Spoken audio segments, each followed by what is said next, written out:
खबर शामिल करते हैं सियालकोट से रिपोर्ट लियाकत हुसैन पोलो नुमाइंदा खसूसी पीएनपी स्पोर्ट्स न्यूज सियालकोट।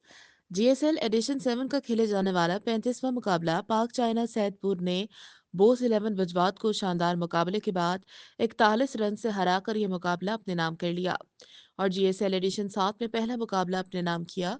पाक चाइना सैदपुर ने टॉस जीतकर पहले बल्लेबाजी करने का फैसला किया। मुकर्ररा ओवर में 187 रन्स का शानदार हदफ सेट किया जिसमें उस्मान ने 42 रन्स की इनिंग खेली। इनके साथ वहीद मौला और साकी ने भी शानदार बल्लेबाजी का मुजाहरा पेश किया।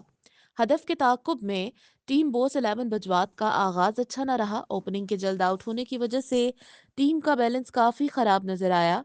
बैक टू बैक विकेट गिरती रही। आखिरी लम्हात में सिंधु ने बेहतरीन बल्लेबाजी का मुजाहरा पेश किया लेकिन अपनी टीम को मैच विन ना करवा पाए। बॉलिंग में हसन ने 4, जमशेद ने 3 विकेट हासिल किए और मुकाबला जितवाने में अहम किरदार अदा किया। Man of the match Hasan और साकी को अच्छी परफॉर्मेंस पर जीएसएल स्पोर्ट्स की जानिब से 4,000 रुपए और जमशेद को अच्छी बॉलिंग पर एक खूबसूरत ट्रॉफी और इनाम दिया गया। मैच जीतने पर स्पॉन्सर्स की तरफ से खिलाड़ियों, मीडिया और एम्पायर की हौसला अफजाई की गई। पहली जीत हासिल करने पर पाक चाइना सैदपुर को मुबारकबाद पेश करते हैं media partner PNP sports Sialkot.